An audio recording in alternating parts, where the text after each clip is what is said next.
দাদাবাজি করবে, গরিবের মাল খাবে, তারা যাবে কোথায়? এতই যদি ভালো হও, সৌদি আরব খেজুর গুলো সেই খেজুর গুলো করে জাতি জানতে চায়, জনগণ জানতে চায়। কথা বলেন ঠিক না বেঠিক? যারা গরিবের, আমার চাচা বেঁচে থাকা অবস্থায় আবু জেহেলরা আমাকে মারে, আমার চাচার কি কোনো দরদ লাগে না? ও ভাই, জালেম মুনাফিক কাফের মুশরিকরা কোরআনের বিরোধিতা করবে, ওতে আমাদের দুঃখ নাই, কিন্তু দুঃখ লাগে তখনই যখন এক টুপিওয়ালা আর এক টুপিওয়ালার বিরুদ্ধে ফতোয়া দেয়, এক টুপিওয়ালা আর এক টুপিওয়ালার বিরুদ্ধে বিচার করে, তখনই দিলে বড় মায়া লাগে। কারণ ওরা বোঝে না ওরা আমার বিরোধিতা করবে, কিন্তু টুপিওয়ালা যদি টুপিওয়ালার বিরোধিতা করে, এটা খারাপ লাগা স্বাভাবিক। কথা বলেন ঠিক না বেঠিক? নবীজি বেরিয়ে এসে বললেন, চাচা বাবা নাই, দাদাও নাই, আমি এখন বড় অসহায়, তাই সবাই রাস্তাঘাটে আমাকে মারে, রক্তাক্ত করে, আমার দেখার মতন কেউ নাই। আমির হামজা বললেন, তুমি কি আবু জেহেল নেতার সঙ্গে কোনো বিয়াদবি করেছো? কয় না। নেতা কি বলেছিল? কয় নেতাই বলেছে। আমি উত্তর দিয়েছি। তারপরে তোমাকে মারলো কেন? কয় বলতে পারি না। এবার আমির হামজা বললেন, ভাতিজা মুহাম্মদ অপেক্ষা করো, কিছুক্ষণ পরেই নতুন সংবাদ নিয়ে আসতেছি। আমির হামজা চলে আসলেন, খুঁজতেছেন আবু জেহেলকে, খুঁজতে খুঁজতে দেখে কাবার চত্বরে সঙ্গ পাঙ্গ ধরে নিয়ে হাসাহাসি করতেছে আর বলতেছে, দিয়েছি আজকে সাপটে দিয়েছি, এমন মার মেরেছি, আর কোনোদিন কালেমার দাওয়াত দিবে না, আর কোনোদিন ময়দানে কথা বলবে না।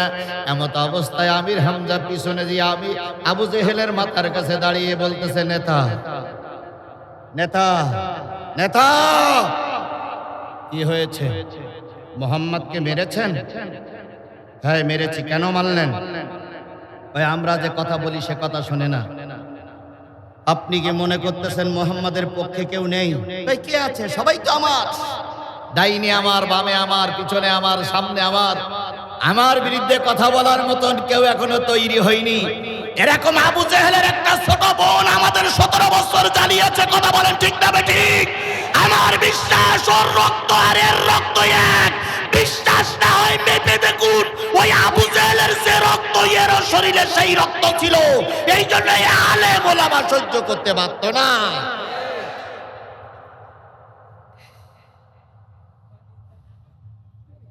আমার ভাইরা, আমির হামজা বললেন, নেতা ঠিক করুনি, মনে করতেছে নবীজির পক্ষে কোনো লোক নেই। কয় নাই। কয় নাই মানে? অনেকেই তো আছে। কয় তোমার কথাবার্তা শুনিয়ে মনে হচ্ছে তুমি মুসলমান হয়ে গেছো। আমির হামজা বললেন, মুসলমান হয়নি, তবে মুসলমান হওয়ার নিয়ত করেছি। সুবহানাল্লাহ বলেন।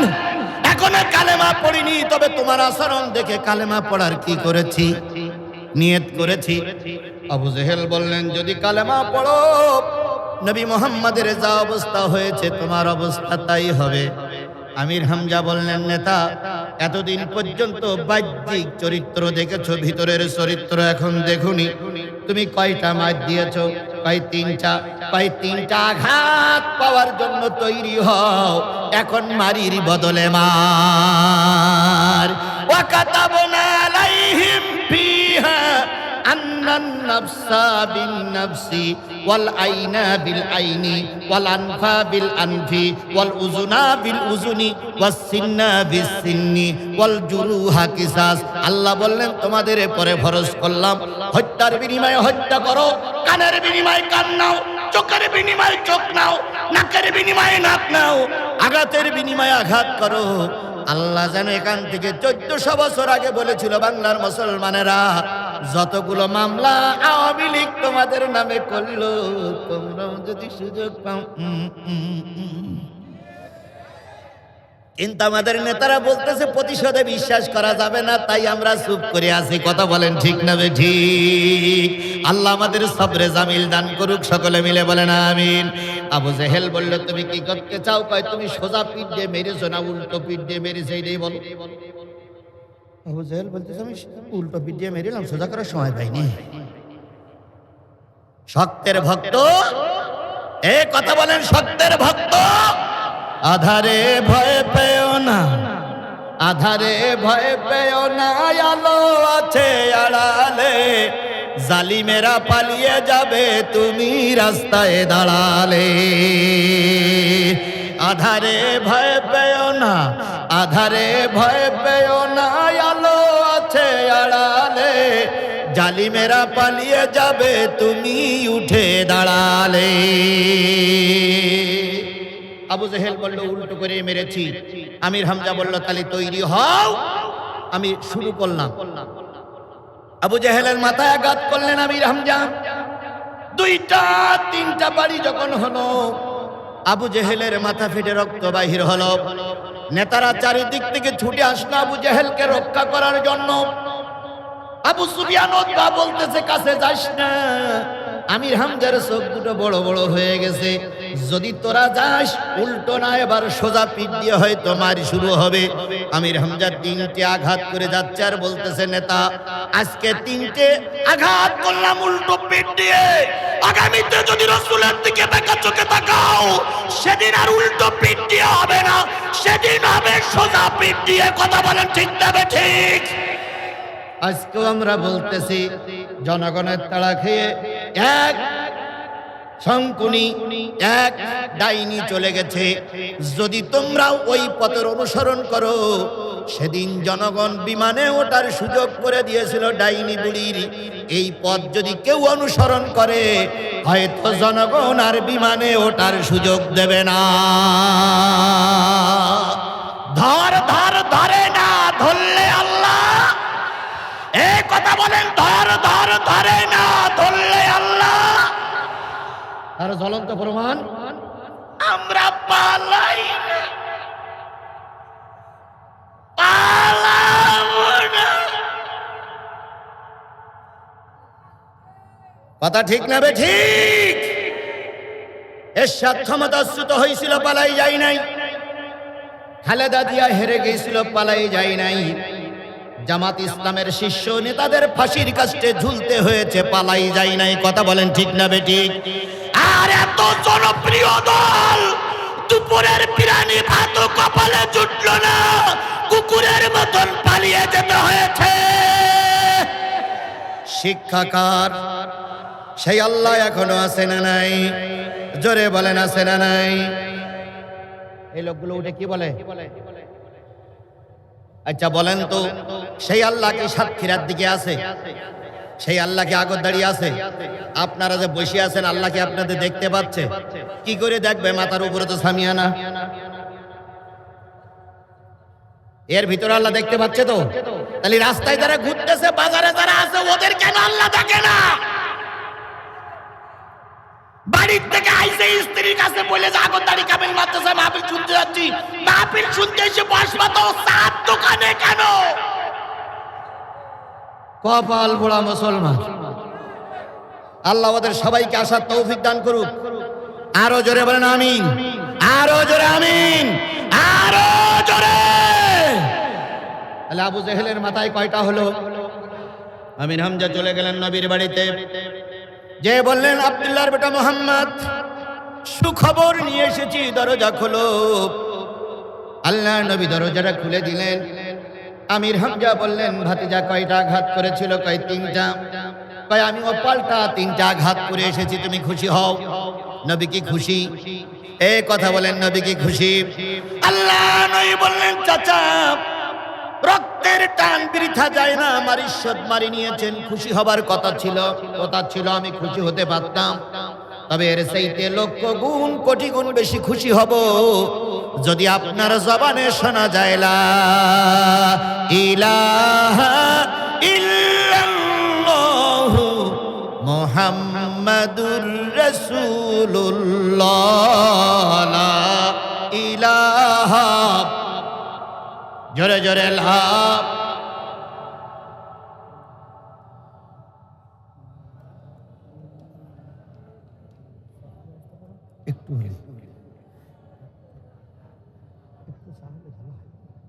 মুহাম্মাদুর রাসূলুল্লাহ সাল্লাল্লাহু। আমির হামজা বললেন ভাতিজা আমি তোমার মন খারাপ দেখতে চাই না, আমি তোমার সামনে আল্লাহকে সাক্ষী রেখে খাদিজাকে সাক্ষী রেখে কালেমা পড়তেছি। কালেমা পড়ে নিলেন খাদিজা, কালেমা পড়ে নিলেন হযরত আমির হামজা। কথা বলেন ঠিক না বেঠিক? তাহলে নবী কি প্রতিশোধ নিয়েছিলেন না ক্ষমা করে দিলেন? সেই নবী আপনার আমার নবী, সেই নবীর নাম শোনার পরে যদি কেউ দুরূদ শরীফ না পড়ে, এই সমাজের সবচেয়ে বড় কৃপণ তিনি। এই জন্য নবীজির নামে দুরূদ আর সালাম কারোর জবান বন্ধ থাকবে না। সকলে মিলে বলছি সাল্লাল্লাহু।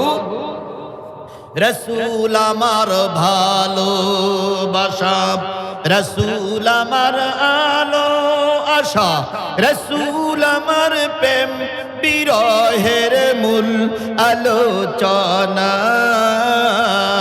রাসূল আমার কাজে কর্মের অনুপ্রেরণা,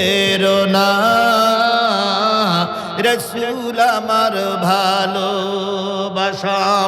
নেতার মতন নেতা আমি পাই না যখন খুঁজে, কান্দি এবং কান্দি শুধু এই দুটি চোখ বুজে, তখন তোমার বদর উহুদ যোগায় মন্ত্রণা,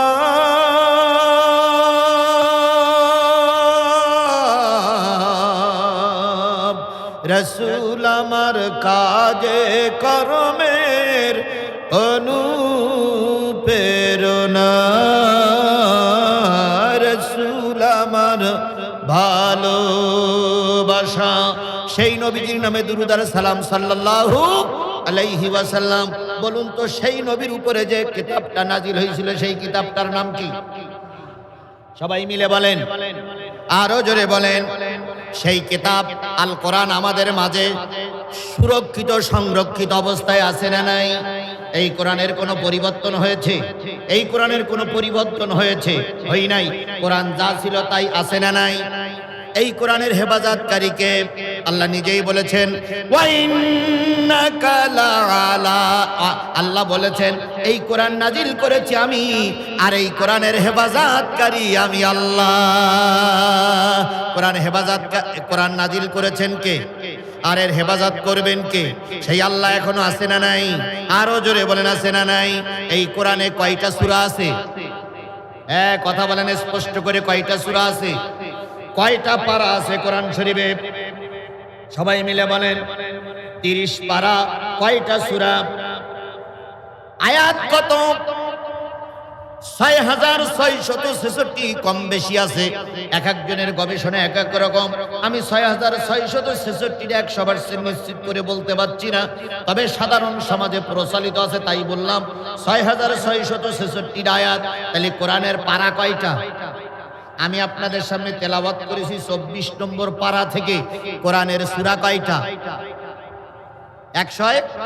114টা সূরা থেকে আমি আপনাদের সামনে তেলাওয়াত করেছি 39 নম্বর সূরা। নাম হলো সূরাতুজ জুমার। কোন সূরা? আরো জোরে বলেন। সূরাতুজ জুমার। জুমারের আয়াত সংখ্যা 75, রুকু সংখ্যা 8। মক্কায় অবতীর্ণ সূরা সমূহের ভিতরে একটা অন্যতম সূরা। তাহলে এই সূরাটার আয়াত কত? না না না না না না, এই সূরাটার আয়াত হলো 75টি। আবারও বলি, লোকেশন নেন।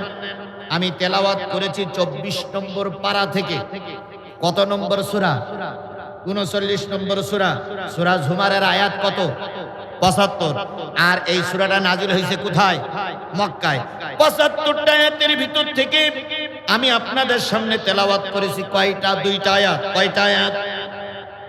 71 72। এই 71 72 আয়াতের পরে ভিত্তি করে এখন কথা শুরু হবে। বলবো। আমার আলোচনার বিষয় হলো জাহান্নামে যাবে কারা? আলোচনার বিষয় কি? জাহান্নামে যাবে কারা? এখন যদি বলি জাহান্নামে যাবে আওয়ামী লীগ, একথা বলার অধিকার আমার আছে? নাই। কারণ ওই দলের ভিতরে নামাজি লোক আছে না নাই? হজকারী আছে না নাই? তাহলে আমি কথা স্পষ্ট করে বলতে পারবো না ওনারা জাহান্নামে যাবে। জাহান্নামে কে যাবে কে ভালো জানে। এবার যদি বলি বাংলাদেশ জামাত ইসলামের লোক জাহান্নামে যাবে, এই কথা যদি এখন বলি আমি স্টেজ থেকে নামতে পারবো বলে মনে হয়? তার আগে আমারে সিমটি দিয়ে শেষ করবে, কারণ আমার হৃদয়ের চোখ দিয়ে দেখতেছি এখানে যতগুলো লোক শ্রোতা 90% লোক জামাত শিবিরে।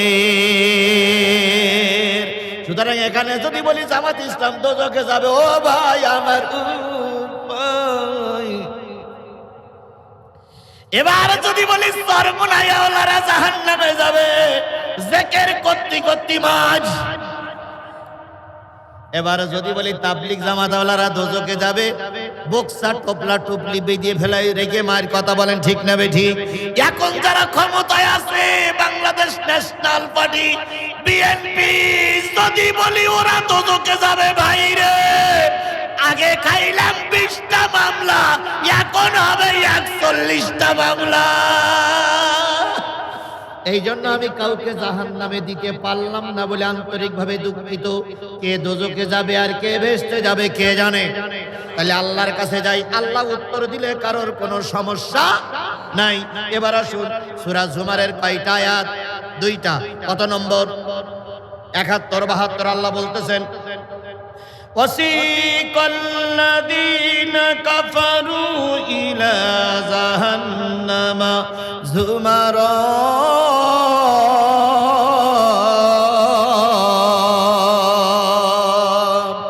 সেদিনের কথা মনে করো যেদিন একদল কাফেরকে জাহান্নামের দিকে হাঁকিয়ে নেওয়া হবে, তাড়িয়ে নেওয়া হবে, পিছন দিক থেকে মারতে মারতে কোন দিকে নিয়ে যাবে? আরো জোরে বলেন, কোন দিকে নিয়ে যাবে? এখন ওই জাহান্নামে যাদের তাড়িয়ে নেবে, হাঁকিয়ে নেবে, দাবড়িয়ে নেবে, পিছন দিক থেকে মারতে মারতে নেবে, ওরা যে কার আমি পরবর্তীতে আসতেছি। হাত্তা ইযা জাউহা ফুতিহাত আবওয়াবুহা, এমনকি জাহান্নামের সামনে যখন যাবে জাহান্নামের দরজাগুলো অটোমেটিক খুলে যাবে। সুবহানাল্লাহ বলবেন না নাউজুবিল্লাহ বলবেন? ওটা পরে বলি নিয়ে, এখন থাক, এখন মুখ খুলতে হবে। আল্লাহ বললেন জাহান্নামীরা যখন জাহান্নামের সামনে যাবে দরজাগুলো কি হবে? কথা বলেন, দরজাগুলো কি হবে? যখন দরজা খুলে যাবে ভিতরে যারা আছে তাদের দেখা যাবে না যাবে না? দরজাগুলো যখন খুলে যাবে তখন ভিতরের লোক বাইরের লোকের দেখতে পাবে কি পাবে না? জেল খেটেছেন কারা কারা একটু হাত তোলেন তো। জেল খেটেছেন, জেলে গেছেন, জেলে গেছেন, জেলে গেছেন কারা কারা হাত তোলেন? আচ্ছা এবার হাত নামান। জেলখানার প্রথম যে গেট, ওই গেট কখনো খোলা হইতো না। যদি ওই গেট খোলা হইতো তাহলে ভিতরের লোক দেখা যেত না যেত না? আবার আমরা বাইরের লোক জেলখানার লোক দেখতে পাই না, জেলখানার লোক বাইরের লোক দেখতে পাই না। জাহান্নামের দরজা কখনো খোলা হয় না, হঠাৎ করে খোলা হয়ে গেছে। জাহান্নামের সামনে একদল লোক দাঁড়িয়ে আছে। এবার জাহান্নামীরা জিজ্ঞেস করছে, জাহান্নামীরা জিজ্ঞেস করছে ওয়াকালা লাহুম খাজানাতুহা, দ্বাররক্ষক ফেরেশতারা বলছে তোমরা জাহান্নামে আসলে কেন? বাংলাদেশের মানুষ জাহান্নামে ঢুকলি কেন? যশোরের মানুষ জাহান্নামে কেন? সাতক্ষীরার মানুষ জাহান্নামে কেন?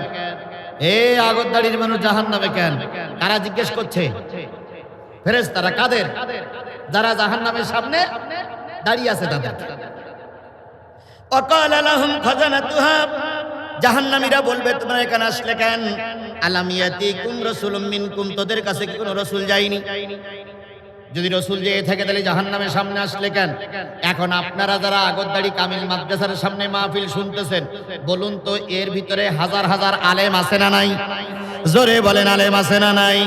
এখানে এমনও আলেম আছে যিনি আমার মতো আজিজুল ইসলাম জিহাদিকে ক্লাস 1 থেকে কামেল পর্যন্ত পড়াইতে পারে। কথা বলেন ঠিক না ঠিক? এমন আলেম এখানে আছে। এই আলেমদের এখানে জিজ্ঞেস করা হবে আলামিয়াতিকুম রাসূলুম মিনকুম, তোরা জাহান্নামে আসলি কেন? তোদের সামনে কি কোনো রাসূল যায়নি? যদি আপনারা জাহান্নামে যান আর যদি ফেরেশতারা জিজ্ঞেস করে যে তোমরা জাহান্নামে আসলে কেন, তোদের সামনে কি কোনো রাসূল যায়নি, আপনারা কি উত্তর দেবেন? আপনারা কি উত্তর দেবেন বলেন? যে যেখানে হুজুর আছেন, আলেম আছেন, রাখেন ওদিক পরে যাই। ফেরেশতারা যখন জিজ্ঞেস করবে যে তোমরা জাহান্নামে আসলে কেন, তোদের কাছে কোনো নবী যায় নাই, আলাম ইয়াতিকুম রাসূলুম মিনকুম, কোনো রাসূল যায় নাই, তখন আপনারা কি উত্তর দেবেন? আইছিল বলবেন? বলবেন তো? ঠিক তো? আচ্ছা, রসুল দেখেছেন কেন? হাত তোলেন তো। আমিও দেখিনি ভাই। তাহলে যখন ফেরেশতারা জিজ্ঞেস করবে তোমরা কি রসুল দেখোনি, কি চালাকের বাচ্চা চালাক আমরা তখন বলবো আল্লাহ, ফেরেশতা বিশ্বাস কর, আল্লাহ বিশ্বাস করো, ফেরেশতা বিশ্বাস কর, জাহান্নামী ফেরেশতারা বিশ্বাস কর। আমরা যখন বাংলাদেশে ছিলাম তখন ছিল 2026 সাল, এই সময় রসুল আসেনি। এটা কথাটা ঠিক না বে ঠিক? 100% ঠিক। আমরা কেউ রসুল দেখা লোক নাই, আমরা সবাই শুনি মুসলমান। কথা বলেন ঠিক না বে ঠিক? এবার এই কথা বলবেন, এটা আল্লাহ আগের থেকে জানতো, ফেরেশতারা জানতো, তাই পরবর্তী আয়াত বলতেছে ওয়ায়ানজিরুনাকুম লিকা ইয়াউমিকুম হাযা। বুঝলাম তোদের কাছে কোনো রসুল যাই নাই, কিন্তু আজকের এই জাহান্নাম সম্পর্কে সতর্ক করার জন্য কোন আলেম কি আগরদাড়ির মাহফিলে যে তোদেরকে স্মরণ করিনি, স্মরণ করাইনি? তোদের ওখানে কি রবিউল বাশার ছিল না? তোদের ওখানে কি মুহাদ্দিস আব্দুল খালেক ছিল না? তোমাদের ওখানে কি প্রিন্সিপাল আব্দুল খালেক সাহেবের জন্ম হয়নি? তোমরা যদি তাই থেকে থাকো, ওনারা যদি থেকে থাকে, ওই আলেমরা কি আজকে জাহান্নামের সম্পর্কে সতর্ক করিনি? সেদিন আপনারা কি বলবেন? কি বলবেন? যদি সেদিন বলেন যে সতর্ককারী কেউ যায়নি, আর আমি যদি ওই জায়গায় থাকি, একদম কোরআনের লাঠি নিয়ে বেরোবো। আমি বেরিয়ে বলবো তোরা বলিস কি করে যে আমরা সতর্ককারী যাইনি? আমি আজিজুল ইসলাম আগরদাড়ি মাদ্রাসায় মাহফিল করেছি, আর মুহাদ্দিস খালেক সাহেব কত হাত পায়ে ধরেছে, আর তোমরা বলো হুজুর যাইনি, ঠ্যাং ছাড়াই ফেলবে একদম। ওয়ায়ানজিরুনাকুম লিকা ইয়াউমিকুম হাযা, যখন এই কথা বলা হবে তখন বলবে ক্বালু বালা, নিশ্চয়ই হুজুররা গিয়েছিল, নবীদের পরে কোরআন নাজিল করা, কোরআন আমাদের পরে ছিল, কিন্তু আমরা সেই জিনিসটা কি করি নাই, সেই জিনিসটা মানি নাই। আল্লাহর ফেরেশতারা তখন বলবে লিকা ইয়াউমিকুম হাযা ক্বালু বালা ওয়ালাকিন হাক্কাত কালিমাতুল আযাবি আলাল কাফিরিন। আজকে জাহান্নামীদের যে আযাব, এই আযাব আমাদের সামনে সত্যে পরিণত হয়েছে। এবার ফেরেশতারা কি বলবে ওটা আমি পরবর্তী আয়াত, পরবর্তীতে আসতেছে একেবারে শেষের দিক, যদি কর্তৃপক্ষ আমাকে সুযোগ দেয় একেবারে শেষের দিক বলবো। ও ভাই, অন্যান্য জায়গায় ওয়াজ করতে গেলে খুব আনন্দ সহকারে ওয়াজ করা যায়, কিন্তু কামেল মাদ্রাসার সামনে ওয়াজ করতে গেলে এমনি ভয় ভয়, কারণ সবাই আলেম। কথা বলেন ঠিক না ঠিক? যেই মাহফিলে আলেম থাকে না, সেই মাহফিলে যত বুক ফুলিয়ে কথা বলা যায়, সভাপতি, সেক্রেটারি, ক্যাশিয়ার, শ্রোতা যদি আলেম হয়, তাহলে বক্তার পায়জামা গরম হয়ে যায়। এক বক্তা এসে বাইরে থেকে, বহুত নামি দামি বক্তা, বক্তা এসে কমিটির লোকে জিজ্ঞেস করছে আজকের এই মাহফিলের শ্রোতা কত হতে পারে? কমিটির লোক বলতেছে হাতার 10। কয় সভাপতি? কয় উনি প্রাইমারি স্কুলের রিটায়ার্ড মাস্টার। কয় যাক আলহামদুলিল্লাহ। প্রধান অতিথি? কয় কলেজের শিক্ষক। কয় সুবহানাল্লাহ। তো কমিটির লোক জিজ্ঞেস করছে আপনি সভাপতি আর প্রধান অতিথির নাম শুনে সুবহানাল্লাহ আলহামদুলিল্লাহ বললেন কেন? কয় আমি আজকে একটা ওয়াজ করব, কিন্তু সে ওয়াজে আলেম থাকলে হবে না, এই জন্যই মনে করছে আলেম নেই, সুবহানাল্লাহ।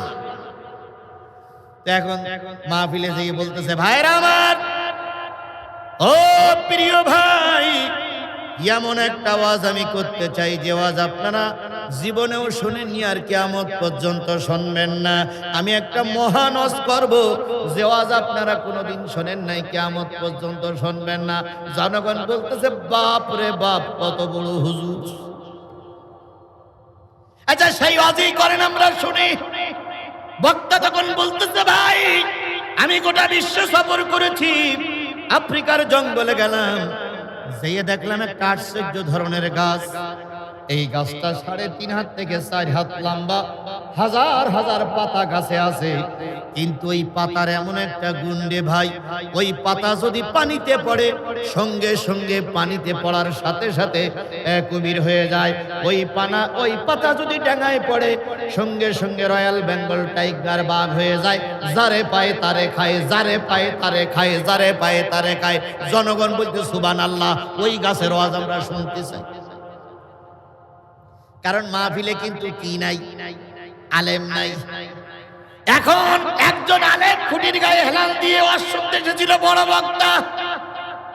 বক্তা যখন বলেছে গাছের পাতা পানিতে পড়লে কি হয়, ডাঙায় পড়লি। এইবার ওই আলেম তিনি নিচে বসেছিলেন, তিনি বলতেছেন, হুজুর, বড় হুজুর, পাতা পানিতে পড়লি কুমির হয়, ডাঙায় পড়লি বাঘ হয়। হুজুর, ওই পাতা যদি অর্ধেক পানিতে পড়ে আর অর্ধেক ডাঙায় পড়ে?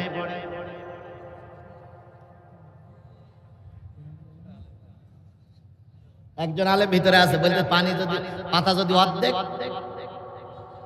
আর অর্ধেক ডাঙায় পড়ে আর অর্ধেক পানিতে পড়ে, কি হবে? বক্তা তখন সভাপতির বলতেছে, বললেন যে আলেম নেই। ওই যে লোকমা দেশে, এই জন্য যেখানে লোকমা পড়ে সেখানে ওয়াজ করতে গেলে অনেক বক্তার পায়জামা গরম হয়। কথা বলেন ঠিক না ঠিক? এই জন্য বক্তাদের অনেক জায়গায় কথা বলতেছি, আলেমের রোশন আলে পড়ে পালিয়ে যাওয়া লাগে। আমি ছোট মানুষ, ক্ষুদ্র মানুষ, এই জন্য কথা বলতে যেয়ে ভয় লাগতেছে কখন কোন লোকমা পড়ে। আমি আলোচনা বলতেছিলাম, একদল মানুষ জাহান্নামের সামনে দাঁড়িয়ে আছে, ফেরেশতারা ইন্টারভিউ নিচ্ছে, তোরা কারা জাহান্নামে আসলি কেন? এবার জাহান্নামের সামনে কারা দাঁড়িয়ে আছে এই নাম আমি বলবো, আপনারা কি শুনতে রাজি আছেন? যদি বলি ওই জাহান্নামের সামনে দাঁড়িয়ে আছে জামাত ইসলাম, আপনারা মেনে নেবেন না। যদি বলি জাহান্নামের সামনে দাঁড়িয়ে আছে বিএনপি, আপনারা মেনে নেবেন না। যদি বলি জাহান্নামের সামনে দাঁড়িয়ে আছে বাংলাদেশ আওয়ামী লীগ, মেনে নেবেন না। যদি বলি জাহান্নামের সামনে দাঁড়িয়ে আছে চরমনাই গ্রুপ, মেনে নেবেন না। সুতরাং আমরা আল্লাহর কাছে জিজ্ঞেস করি, আল্লাহ তুমি বলে দাও ওই জাহান্নামের সামনে দাঁড়িয়ে আছে কারা? আল্লাহ যাদের নাম বলবে ওই নামগুলো আমিও বলবো। এই বলতে যেয়ে যদি কারোর পক্ষে বিপক্ষে যায়, আমারে কালারিং করে দোষারোপ করে লাভ নাই। তাহলে ওই নাম কয়টা বলতে জাহান্নামের সামনে দাঁড়িয়ে আছে? 7টা জাহান্নামের সামনে 7 শ্রেণীর মানুষ দাঁড়িয়ে থাকবে।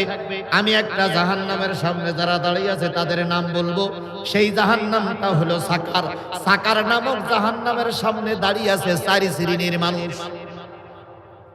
এই কথা বলেন, সবাই মিলে বলেন, কয় শ্রেণীর মানুষ দাঁড়াই আছে? এই 4 শ্রেণীর নাম বলতে যেয়ে আমার আর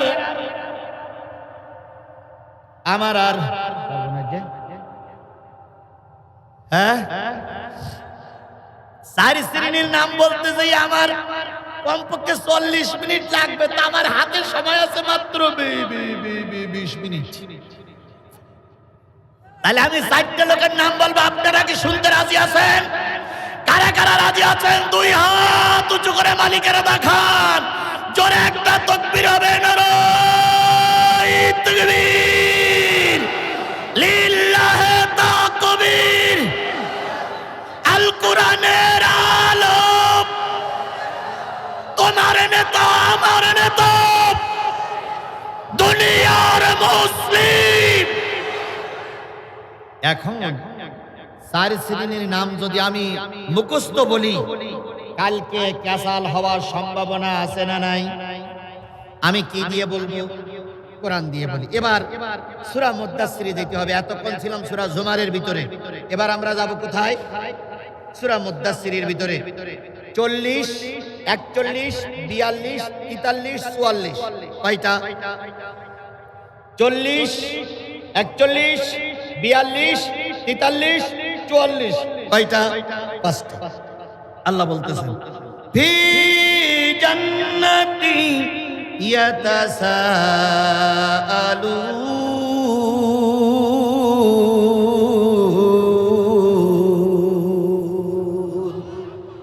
জান্নাতীরা আগেই জান্নাতে চলে যাবে, সুবহানাল্লাহ বলেন। আপনারা কি জান্নাতে যেতে চান না জাহান্নামে যেতে চান? জান্নাতে আমি একা যাব না তো ভাই, জান্নাতে আমি একা যাব না তো ভাই, তোমাকেও আমি আমার সাথে নিতে চাই। জান্নাতে আমরা একসঙ্গে যেতে চাই, সবাই মিলে বলেন আমিন। আল্লাহ রাব্বুল আলামিন বলেন, জান্নাতীরা বলবে, হি জান্নাতিন, যারা জান্নাতে চলে গেছে বলুন তো জান্নাতীরা আগে জান্নাতে যাবে না জাহান্নামীর আগে জাহান্নামে যাবে? জান্নাতীরা আগেই জান্নাতে যাবে। জান্নাত উপরে না নিচে? বলুন তো মসজিদের উপরে তালার লোক নিচের তালা দেখতে, নিচের লোকের দেখতে পাবে কি পাবে না? কিন্তু নিচের তালার লোক উপরের তালার লোকের দেখতে পায় না। জান্নাতীরা উপরে অনেক আগেই পৌঁছে গেছে।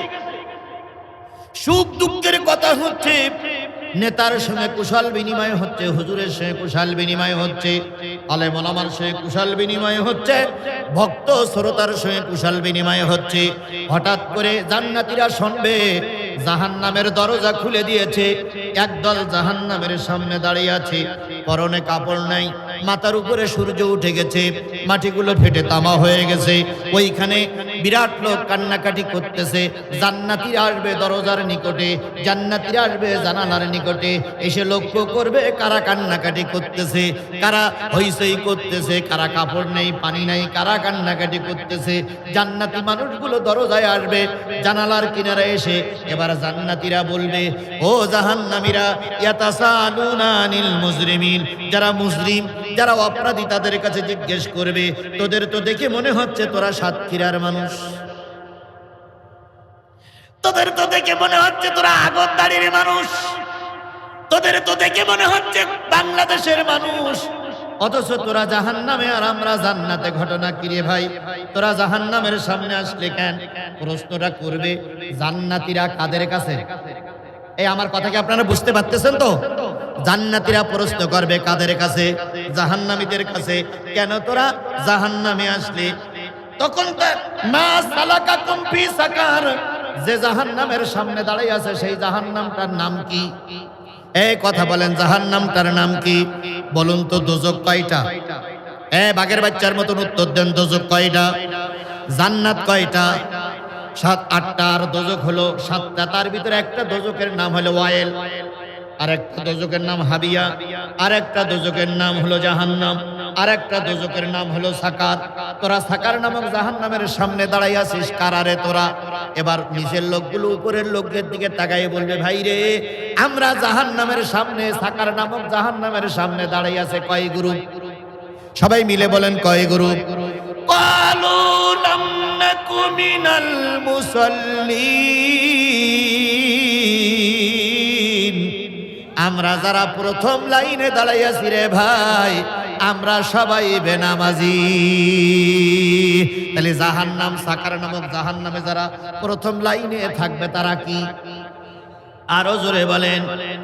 তাহলে জামাত ইসলামের ভিতরে যদি বেনামাজি লোক বেশি থাকে, জামাত ইসলাম জাহান্নামী দল।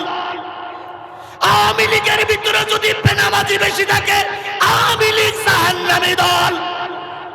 বাংলাদেশ জাতীয়তাবাদী দল বিএনপির ভিতরে যদি বেনামাজি বেশি থাকে, আমরা স্পষ্ট করে বলতে পারি বেনামাজিরা যেহেতু জাহান্নামে যাবে, যে দলে বেনামাজি বেশি সেই দলটা জাহান্নামী দল। একথা বলার অধিকার আমার আছে না নাই? যদি মামলা দাও আল্লাহর নামে দাও, যদি মঞ্চের থেকে নামাইতে হয় কোরআন নামাইয়া দাও। আজকে জিহাদির নামাইয়ে দিলে কালকে আমির হামজা আসবে, নামাইতে পারবে না। কথা ঠিক না ঠিক?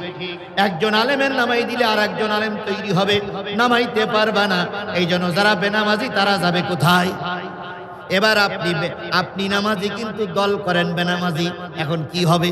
দল যে দল করেন সেই দল অধিকাংশ লোক বেনামাজি, কি হবে? আল্লাহ বলতেছেন, ইয়াউমা নাদউ কুল্লা উনাসিম বিইমামিহিম, কিয়ামতের দিন সকল দলের নেতা সহকর্মীদের ডাকা হবে।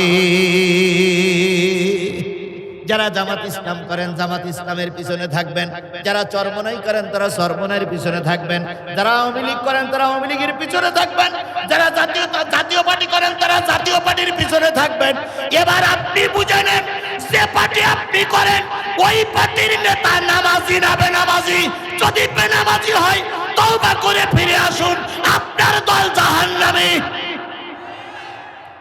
আর যদি ওই দলের সবাই নামাজি হয় তাহলে বুঝে নেবেন আপনি একটা জান্নাতি দলের ভিতরে আছেন। এখন এরপরও আমি ক্লিয়ার বলতে পারবো না, কারণ এরপরও যদি ক্লিয়ার করি তাহলে আমার ব্যাপারে অনেক রকম অভিযোগ আসবে। ও ভাই, প্রিন্সিপাল আব্দুল খালেক সাহেব মারা গেল, জানাজা হলো, আমি জানাজায় এসেছিলাম। আমার জানাজায় কথা বলার জন্য একটু সুযোগ করে দেওয়ার জন্য কর্তৃপক্ষ তৈরি হয়েছিলেন। এমনকি মাঝখান থেকে শ্রোতারা বলেছিল জিহাদির একটু সময় দেওয়া হোক। পুলিশ প্রশাসন বলল, জিহাদির যদি সময় দাও জানাজা করা যাবে না। সেদিন আমি মঞ্চে ছিলাম, কথা বলতে দেওনি। একালে হয়তো বিচার পাবো না, পরকালে তোমাদের মতন ষড়যন্ত্রকারীদের বিচার আল্লাহ করবে। আমার প্রিয় শায়েখ মাদ্রাসাস প্রিন্সিপাল আব্দুল খালেক সাহেব বিদায় হয়ে গেছে একটা মিথ্যা অভিযোগ নিয়ে। কথা বলে ঠিক না ঠিক? এই অভিযোগ যারা দায়ের করেছো, আজ হোক কাল হোক, দুনিয়ার মাটিতে আল্লাহ তাদের বিচার করবে। তাহলে যে জিনিসটা বোঝাতে চাচ্ছিলাম, বেনামাজি যাবে জাহান্নামে। বেনামাজি যাবে কোথায়? জোরে বলেন, বেনামাজি যাবে কোথায়? তাহলে যে দলে বেশি বেনামাজি সেই দলটা যাবে জাহান্নামে, সেই দল হলো জাহান্নামী দল। ওরে সর্বনাশ, আমি তো থেকে ভয় পেয়ে গেছি। আল্লাহ এবার আসুন আল্লাহ রাসূলের হাদিস, মান তাশাব্বা বিকওমিন ফাহুয়া মিনহু। যেই জাতি যেই দলের সঙ্গে যাদের ওঠা বসা, সেই দল সেই জাতি যেখানে যাবে সেখানেই তোমাকে যেতে হবে। এই জন্য নেতা হওয়া লাগবে নামাজি। কথা বলেন ঠিক না ঠিক? আমরা নামাজি নেতা চাই, আমরা বেনামাজি নেতা চাই না। নেতাজি নেতাজি নেতাজি খেলা আর কত দেখাবি, ভোটের সময় এলে হাতে পায়ে ধরো, ভোটটা হয়ে গেলে খেল নাহি করো, এটা দেব সেটা দেব গাল গপ্প করো, ভোটটা হয়ে গেলে খেল নাহি করো। নেতাজি নেতাজি নেতাজি খেলা আর কত দেখাবি। আবার বলে নেতা এক কান পাইছি ভাই আব্দুল কাদের দুলা ভাই। দুলা ভাইয়ের চরিত্র ফুলের মতন। দুলাভাই আছে যেখানে আমরা আছি সেখানে, দুলাভাই ছিল যেখানে তোমরা ছিল সেখানে, দুলাভাই এখন কবরে তোমরা কেন উপরে? তাহলে নেতা যদি আলেম হয়, নেতা যদি নামাজি হয়, নেতা যদি দিনদার হয়, নেতা যদি পরেজগার হয়, নেতা যদি দিনদার হয়, নেতা যাবে জান্নাতে, আমরাও যাব জান্নাতে। তাহলে নেতা নামাজি নেতার সঙ্গে থাকতে চান কারা কারা? একটু হাত তুলে দেখায় দেন। নামাজি নেতার সঙ্গে থাকতে চান কারা কারা? হাত তুলে দেখায় দেন। আল্লাহ পাক আমাদের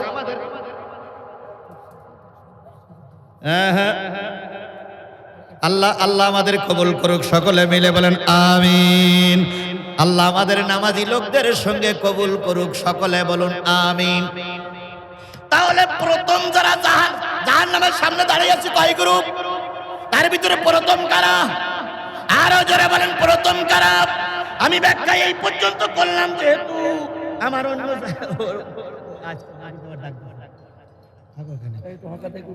চুপ, কথা হবে না, অন্য দিনের কথা হবে, আজকে কথা হবে না।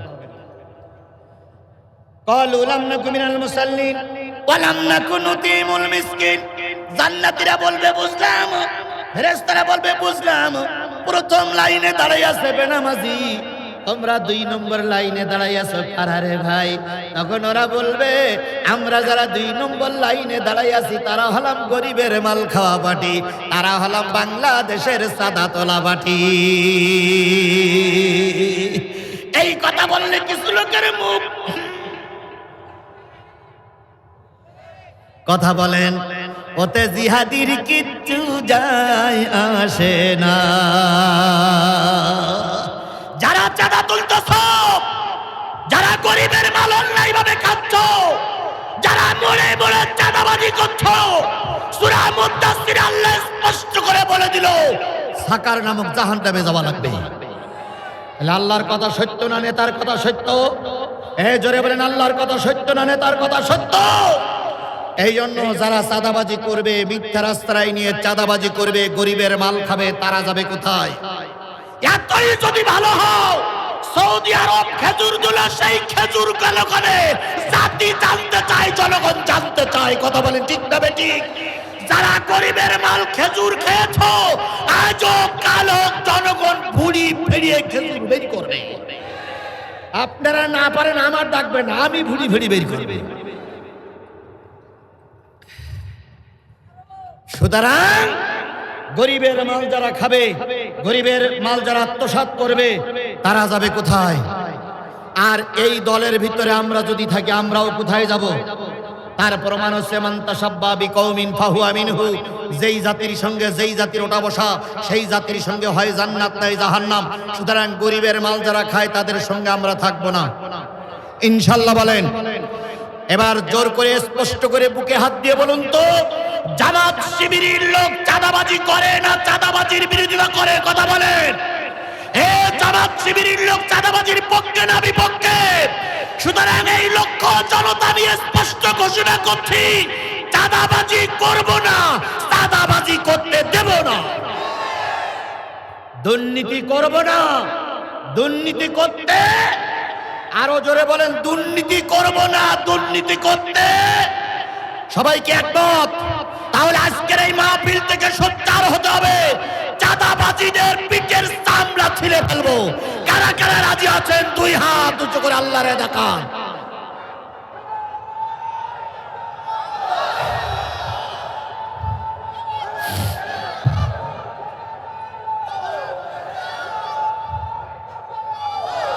আল্লাহ আমাদের কবুল করুক, সকলে মিলে বলেন আমিন, আরো জোরে আমিন। আল্লাহ বলতেছেন, ওয়ালাম নাকু নুতিমুল মিসকিন। যারা মিসকিনের মাল খাবে, মিসকিনের মাল যারা পকেটে ঢোকাবে, তারা যাবে কোথায়?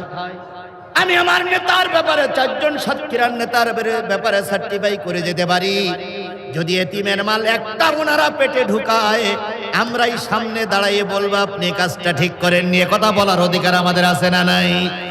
যেই ব্যক্তি আপনাদের এমপি, আমাদের সাতক্ষীরার গৌরব, যেই ব্যক্তি মরার আগে সব জমিগুলো, সব টাকা পয়সাগুলো মসজিদ মাদ্রাসার নামে দান করে দিয়ে যেতে পারে, ওই ব্যক্তি গরিবের মাল একটা টাকা খাবে, এটা পাগলও বিশ্বাস করবে না। আপনারা কি আমার সঙ্গে একমত? মুহাদ্দিস খালিক সাহেবের মতন একজন আল্লাহর ওলি খুঁজে পাওয়া বড় দুষ্কর।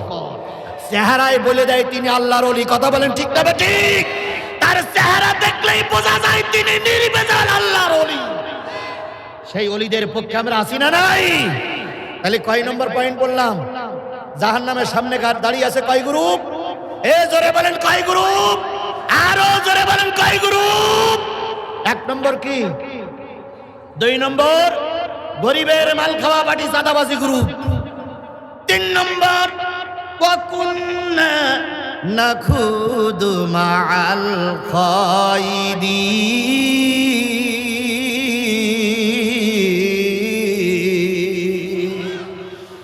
তিন নম্বর লাইনে তোমরা দাঁড়াই আছো, তাদের তো হুজুর হুজুর মনে হয়, পাগড়িওয়ালা মনে হয়, মসজিদের ইমাম সাহেব মনে হয়, বক্তা মনে হয়, আলেম মনে হয়। তোমরা কেন জাহান্নামের সামনে আসে দাঁড়ালে? তখন ওরা বলবে, আমরা কোরআন জানতাম, হাদিস জানতাম, ইসলাম জানতাম, কিন্তু ইসলামের পক্ষে কাজ করতাম না। এরকম জেনে বুঝে ইসলামের বিরোধিতা করে, দিন কায়েমের বিরোধিতা করে, এরকম হুজুর আর এরকম আলেম আছে না নাই? জোরে বলেন, এরকম হুজুর আর এরকম আলেম আছে না নাই? আজকে আমরা অনেকেই পীরের মুরিদ হয়ে বসে আছি। এই আমিনিয়া আলিয়া মাদ্রাসায় একজন পীরে সেই মাদ্রাসার উদ্বোধন করে গেছে, নিশ্চয়ই তিনি মাওলানা রুহুল আমিন সাহেব। হুজুর তাই না? ওনার স্মৃতি বিজড়িত আজকের এই আমিনিয়া সেলা সব মানে রুহুল আমিন সাহেবের নামে ওই সমস্ত আল্লাহর ওলিরা মাদ্রাসা তৈরি করেছে, ওই সমস্ত আল্লাহর ওলিরা দিন কায়েমের পক্ষে কথা বলেছে। আর আমার সমাজে কিছু পীর হয়ে বসে আছে, ওরা দিন কায়েমের বিরুদ্ধে কথা বলছে। ওরে ভাই, সব